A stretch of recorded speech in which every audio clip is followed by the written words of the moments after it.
신약성경 세 번째 책이죠. 누가복음 5장 27절부터 32절까지의 말씀. 자, 우리 한 절씩 교독할 때 제가 27절 말씀 먼저 봉독해 올리겠습니다. 그 후에 예수께서 나가사 레위라 하는 세리가 세간에 앉아 있는 것을 보시고 나를 따르라 하시니 그가 모든 것을 버리고 일어나 따라. 레위가 예수를 위하여 자기 집에서 큰 잔치를 하니 세리와 다른 사람이 많이 함께 앉아 있는지라. 바리새인과 그들의 서기관들이 그 제자들을 비방하여 이르되 너희가 어찌하여 세리와 죄인과 함께 먹고 마시니.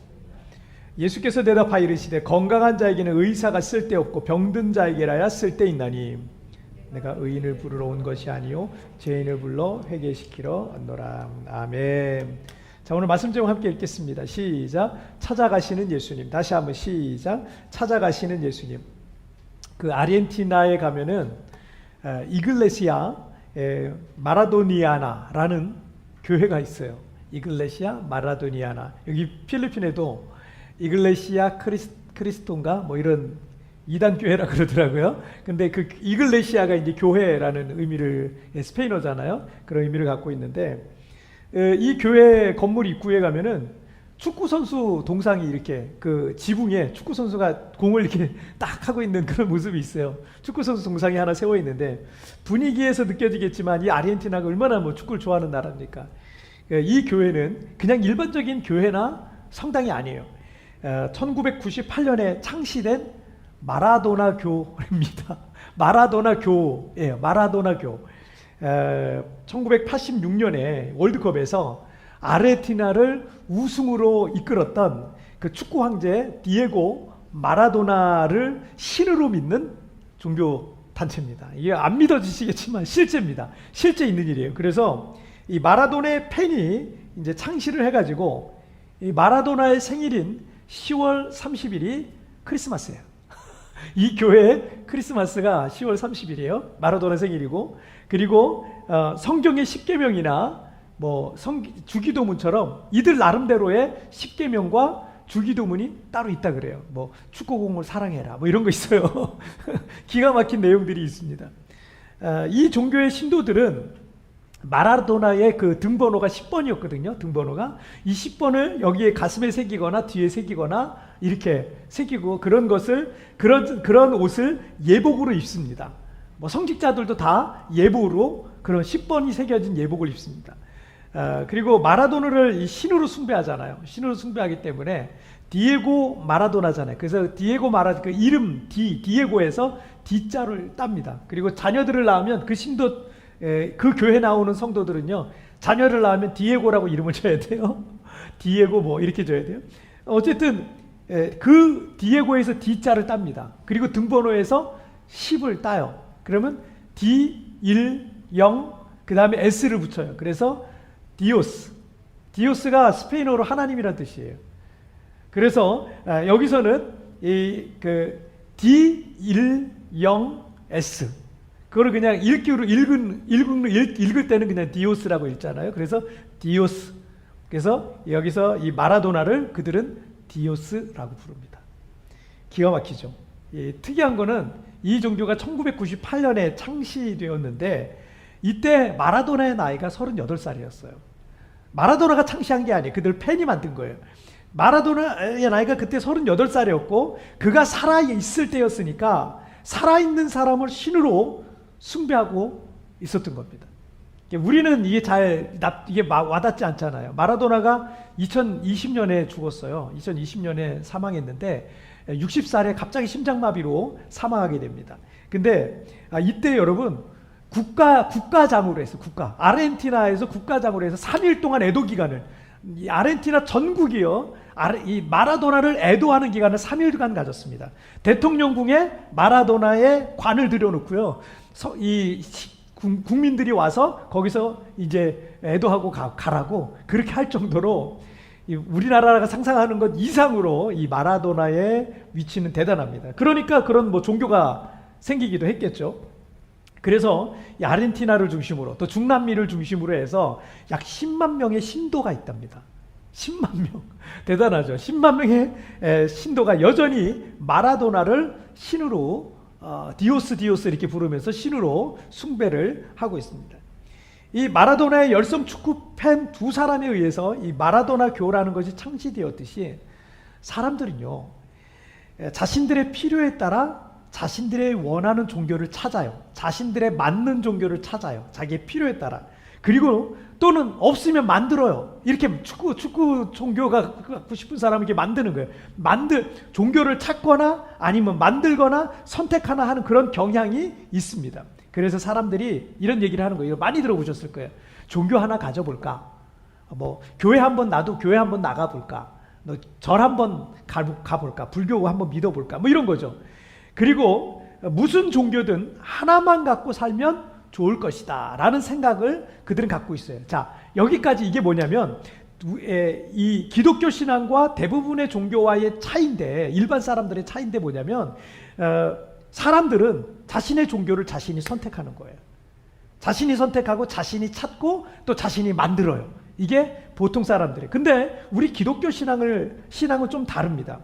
대부분의 종교들은 내가 신을 찾고 내가 신을 선택하고 내가 신을 만들고 이렇게 되지만, 성경은 하나님이 우리 인간을 찾아오시는 거예요. 찾아오시는 거예요. 그래서 기독교는요, 하나님이 인간을 찾아오시는 것으로 말씀하고 있어요. 하나님께서 갈대아 우르에서 우상 숭배를 하며 살고 있었던 누구예요? 아브라함을 찾아갔어요. 그래서 아브라함을 만나주시고, 그리고 아브라함을 믿음의 조상으로 세운 거죠. 그리고 아브라함의 후손들이 있죠. 야곱이 있잖아요. 야곱을 꿈에서 만나주시잖아요. 찾아오신 거예요. 요셉을 꿈에서 만나주시잖아요. 찾아오신 거예요. 그리고 신약으로 건너와서 하나님의 아들 예수님께서 이 땅에 내려오셨잖아요. 이 땅에 내려오셔서 그 이름을 임마누엘이라 하라 그랬잖아요. 이 임마누엘의 뜻이 뭐예요? 하나님이 우리와 함께 계시다, 이런 뜻이잖아요. 그리고 베드로와 안드레, 요한과 야고보, 우리가 지난번에 살펴본 이 사람들이 있는 곳으로 주님께서 찾아가셔서요, 그들을 제자로 삼으셨어요. 오늘 본문 역시 예수님께서 세리 마태를 제자로 삼는 장면인데요. 마태복음의 저자예요. 그 마태를 제자로 삼는 장면인데, 이 역시 마태의 일터로 예수님께서 찾아가셔서 그를 제자로 부르시는 것을 볼 수 있습니다. 우리 하나님은요, 우리 주님은요, 우리의 삶의 일터, 우리의 삶의 터전으로 오셔서 우리를 만나주시는, 찾아오시는 하나님이신 겁니다. 자, 우리 첫 번째 주제부터 한번 볼까요? 함께 읽겠습니다. 첫 번째 주제 함께 읽겠습니다. 시작. 허무함을 느낄 때. 다시 한번 시작. 허무함을 느낄 때. 자, 예수님께서 갈릴리 해변에서 이 말씀을 전하시다가 베드로의 배에 올라가시고 밤새 한 마리 물고기도 고기도 잡지 못한 이 베드로에게 깊은 데로 가서 그물을 던져 고기를 잡으라라고 말씀하셨을 때 그물이 찢어지도록 고기를 잡았던 거를 우리가 지난주에 나눴어요. 자, 그리고 그 자리에서 베드로, 그리고 베드로의 동생 안드레, 그리고 야고보와 요한, 이 네 사람이 주님의 제자가 됩니다. 그 후에 또 가버나움 일대를 다니시면서 문둥병자를 치료하시고 중풍병자를 일으키시는 그런 놀라운 기적을 일으키시죠. 자, 그리고 오늘 본문 27절 말씀을 보시겠습니다. 시작. 그 후에 예수께서 나가사 레위라 하는 세리가 세간에 앉아 있는 것을 보시고 나를 따르라 하시니. 자, 예수님께서 가버나움의 세간에 찾아가셨는데 레위라고 부르는 이 세리가 세간에 앉아서 일을 하고 있었다라는 내용이에요.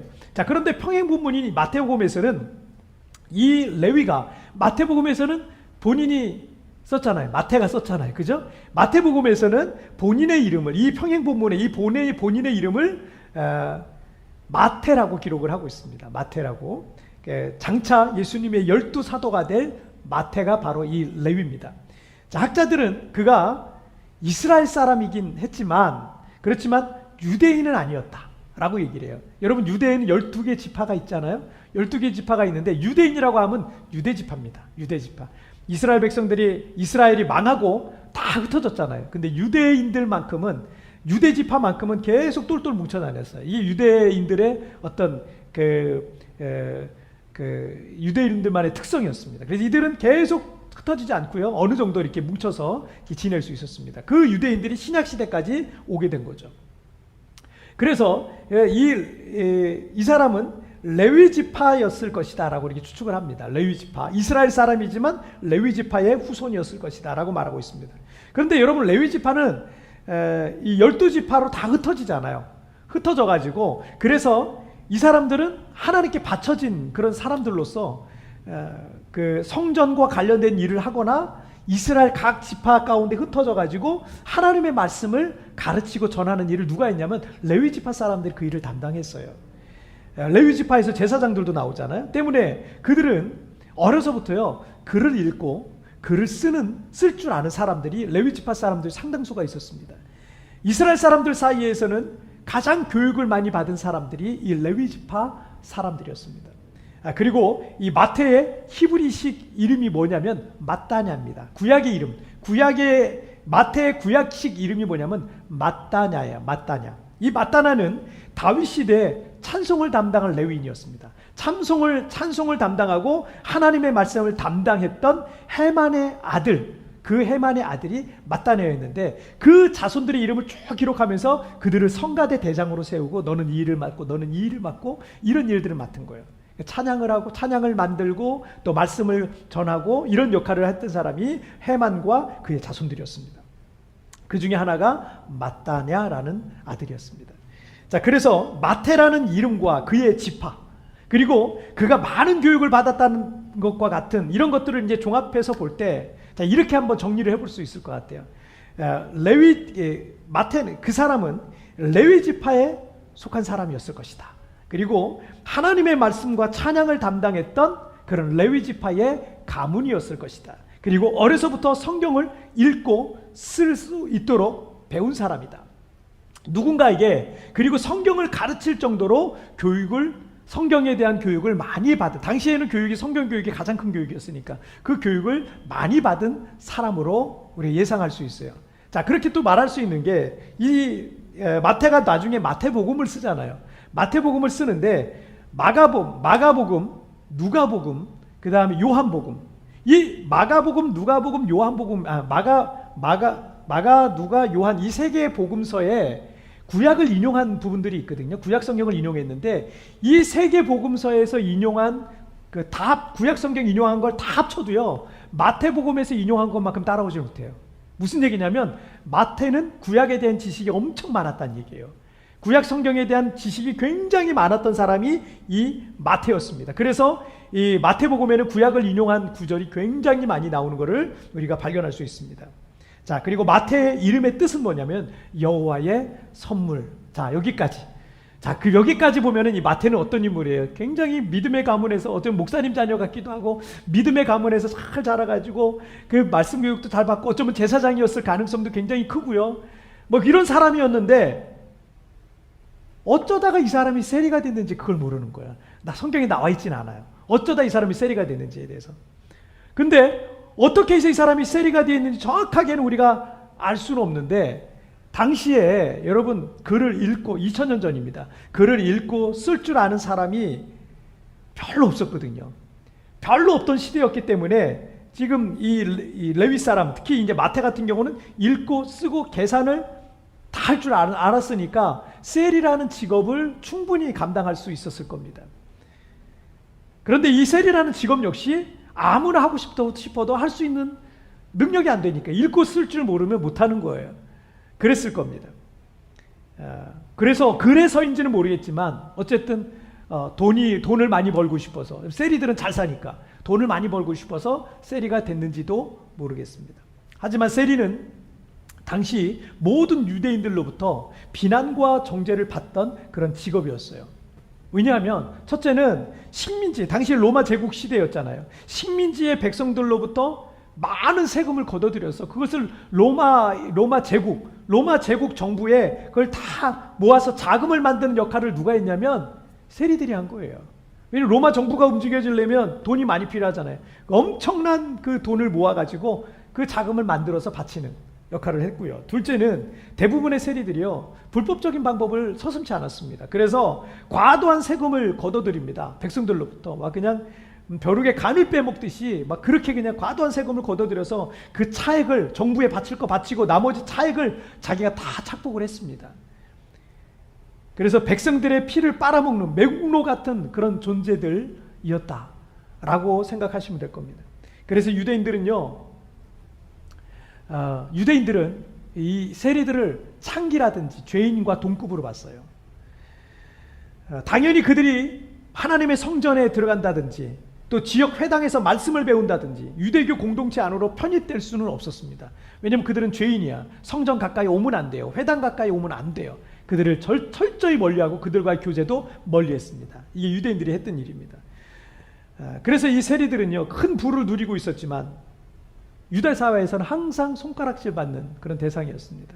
하지만 이 손가락질 받던 어떤 대접을 받던 그들은 물질적인 것으로 그 공허함을, 허전함을 채우려고 애를 썼는지도 모르겠습니다. 큰 집을 사기도 하고요. 그리고 하인들을 많이 두기도 하고 땅도 사고 온갖 맛있는 음식을 찾아다니면서 먹고 그런 화려한 삶을 살면서 그 어떤 마음에 있는 그런 공허함, 사람들 니네 그렇게 해라. 근데 나 무시하려면 무시해라. 나는 맛있는 것도 먹고 너네들보다 더 잘 살고 이렇게 살 거야. 이러면서 아마도 살지 않았을까 이런 생각이 듭니다.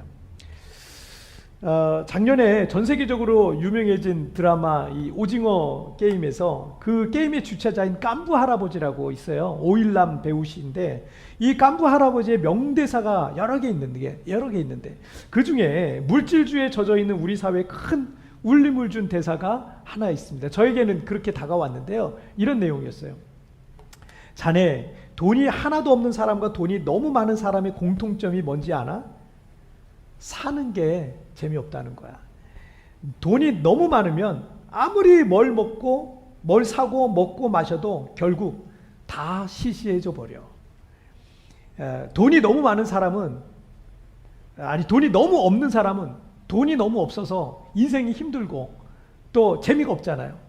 하지만 돈이 많은 사람 역시 먹고 싶은 거 먹어요. 갖고 싶은 거 사요. 이게 누구도 제한이 없어요. 누구도 막는 사람이 없고 못할 이유도 없어요. 그러니까 하고 싶은 거 다 하는 거예요. 돈으로 하고 싶은 거 다 해보고 누려보신 거 다 하고 그러는데 이거 여러분 이렇게 생각하시면 돼. 뷔페 식당 있잖아요. 그거 좋잖아요. 뷔페 식당. 매일 몇 끼를 뷔페 먹는다고 생각해 보세요. 그거 못할 거예요. 제가 하루에 2번 뷔페를 간 적이 있어요. 한 번은 한 번은 결혼식. 두 번째 거는 토할 것 같더라고요.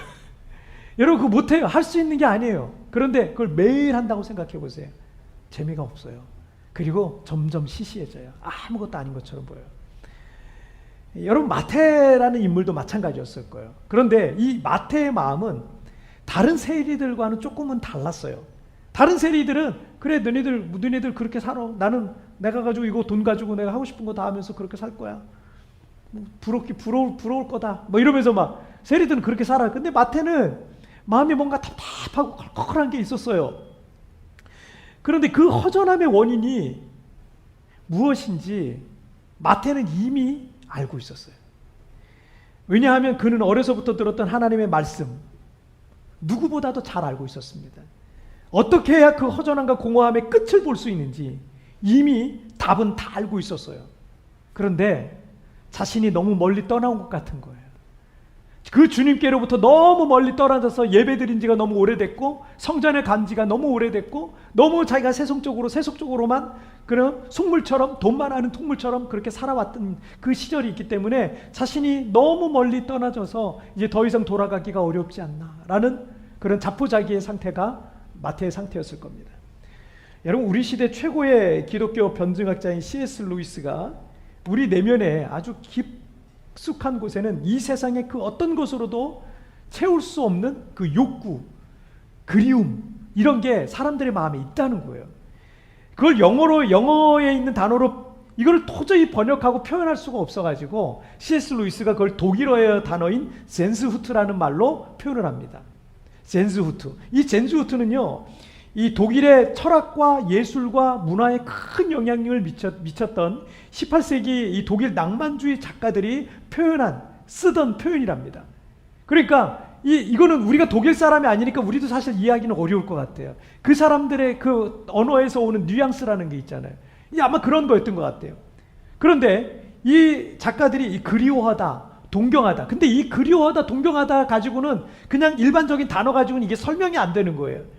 이 세상에 있는 그 어떤 것으로도 잠재울 수 없고 가라앉힐 수 없고 멈출 수도 없는 강렬한 열망이 내 안에 있는데, 그 그리움, 그 갈망, 갈증, 이게 있는데 이게 젠주우트다 라고 C.S. 루이스가 표현을 했습니다.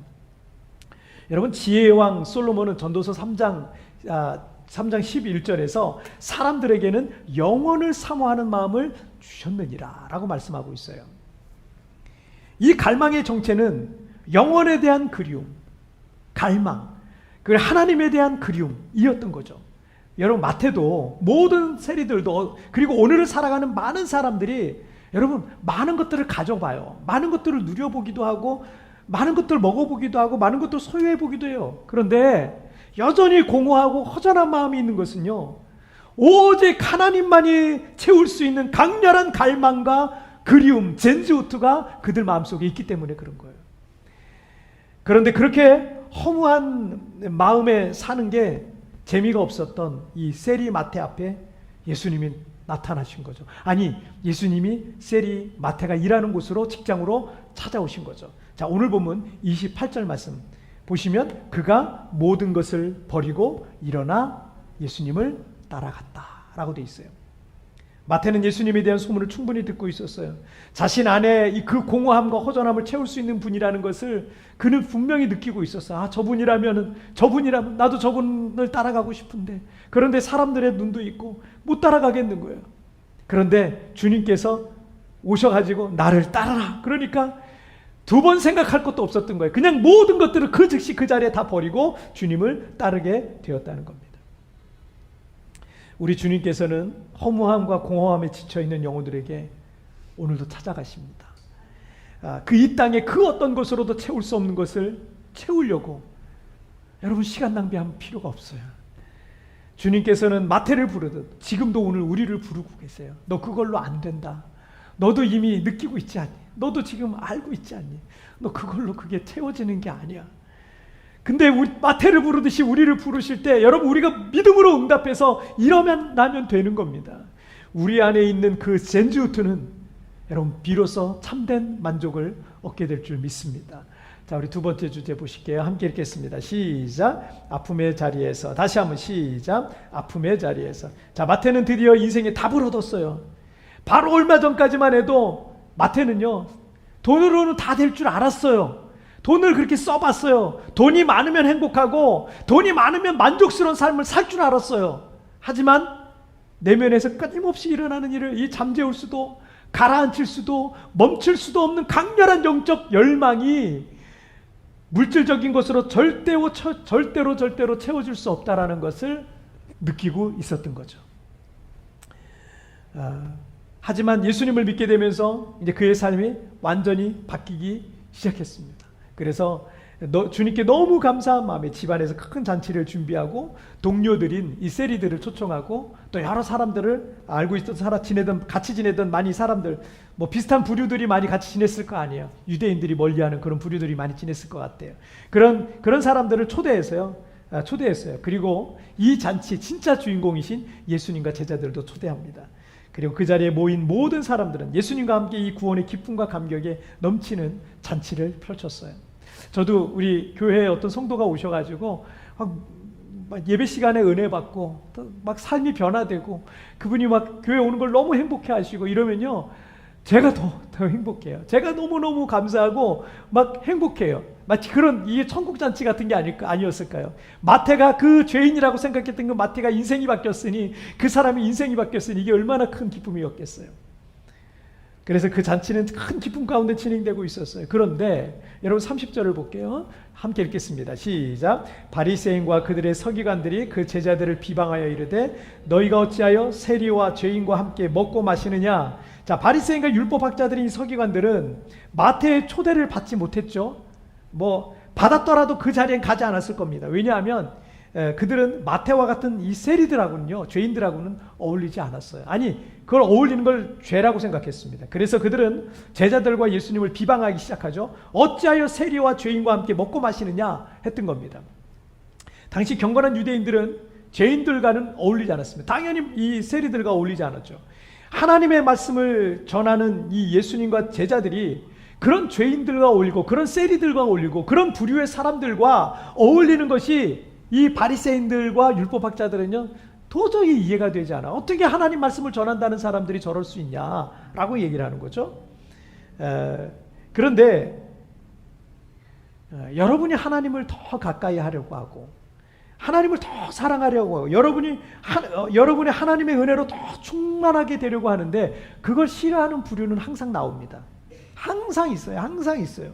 그걸 시기할 수도 있고요. 여러분이 예수님을 사랑하는 것을 어떻게 보면 방해하려고 하는 그 무리들은요 항상 있습니다. 지난 주간에는 이 코로나로 인해서 그 한국에 철수했던 우리 집사님들이 자녀들 데리고 2년 반 만에 두 가정이 왔는데 2년 반 만에 이제 세부에 다시 이제 돌아오신 우리 집사님들이 계세요. 공항에 픽업을 가는데 한 번은 이제 낮에 갔고 한 번은 이제 저녁에 갔는데 집사님이 이제 차에 타셔가지고 하시는 말씀이 목사님 세부 오니까 너무 좋아요 그러는 거예요. 세부 오니까 너무 좋아요. 제 생각에는 좋기는 한국이 더 좋을 텐데 좋기는 한국이 뭐 여러모로 좋은 게 많았을 텐데 여기가 좋다 하시니까 제 마음속에 참 감사하다 이런 생각이 들었어요. 그런데 이 코로나로 한국에 계신 동안 우리 교회에서 온라인으로 진행하는 이 양육 프로그램을 착실하게 하셨거든요. 여러 가지 프로그램들이 있었는데 이걸 아주 착실하게 하셔서 성경도 몇 번 읽었죠. 착실하게 하셔서 이전보다 믿음이 더 충만해져서 돌아오셨더라고요. 믿음이 아주 충만해지셨어요. 제가 여기 철수할 때는 그렇게 충만하지는 않으셨던 것 같은데 더 충만해지셔가지고 돌아오셨어요. 그리고 이어서 하시는 말씀이 저는 교회 때문에 다시 세부 왔어요. 우리 자녀들 교육 때문에 온 거 아니에요. 자녀들 교육 때문이라면 그냥 한국에 있었을지도 몰라요. 저는 교회 때문에 왔어요. 다시 이제 목사님, 사모님 하시는 일에 정말 무엇이든 최선을 다해서 제가 섬기고 싶어요. 목사님 저 자주 데리고 가주세요. 사모님 저 자주 데리고 다녀주세요. 이게 뭐든지 시키면 제가 할게요. 그렇게 하시겠다고 그러시더라고요. 너무 감사한 거예요. 제가 너무 감사했어요. 얼마나 큰 위로와 힘을 얻었는지 모릅니다. 하지만 여러분 이렇게 하나님 앞에 더 충성스럽게 살려고 하는 성도들이 있다. 마귀가 가만히 있을까요?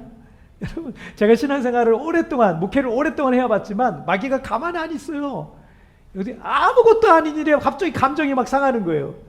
애 때문에 그러기도 하고 뭐 누구 때문에 그러기도 하고 감정이 상하기도 하고 그렇게 사모해서 와서 세부 와가지고 막 세부 생활이 막 힘들게 생각되는 거예요. 막 힘들어요. 답답해요.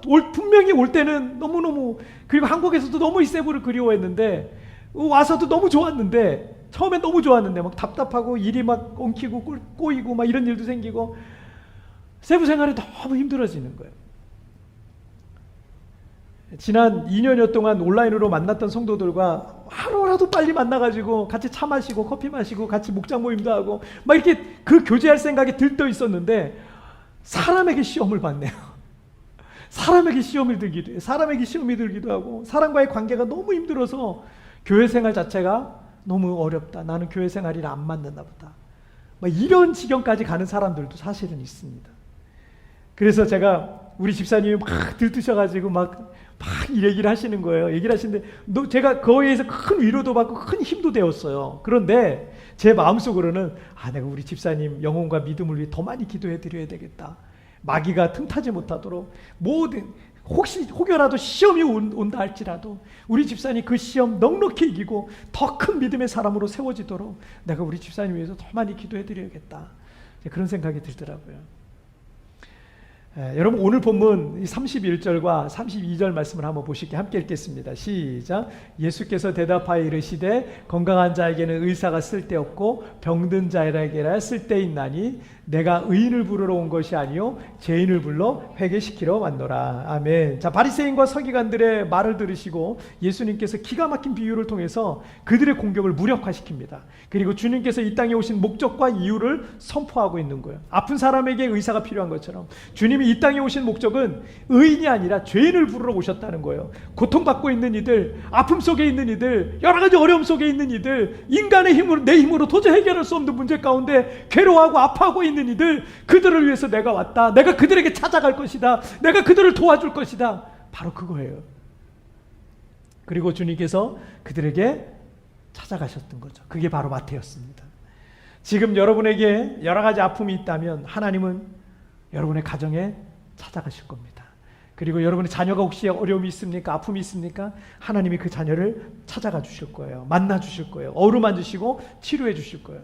여러분, 우리가 아프고 힘들 때 주님은 언제나 우리를 찾아오시더라고요. 저도 그런 경험이 너무 많아요. 내가 아프고 어려울 때요, 주님 찾아오세요. 말씀으로 찾아오시고, 기도 중에 찾아오시고, 여러 가지 환경을 통해서 또 하나님 찾아오시고요. 그리고 우리를 만나주시고, 치료해 주시고, 건져주시고, 새 은혜를 베풀어 주시는 겁니다. 그래서 여러분, 우리의 아픔의 자리는 하나님께서 만나주시는 그 만남이 있는 흔적이 될 것입니다. 우리의 시험의 자리에는 하나님께서 역사하신 흔적이 반드시 남게 될 줄 믿습니다. 자, 오늘 말씀 정리해 볼게요. 오늘 두 가지 말씀 나눴습니다. 함께 읽겠습니다. 시작. 예, 주님께서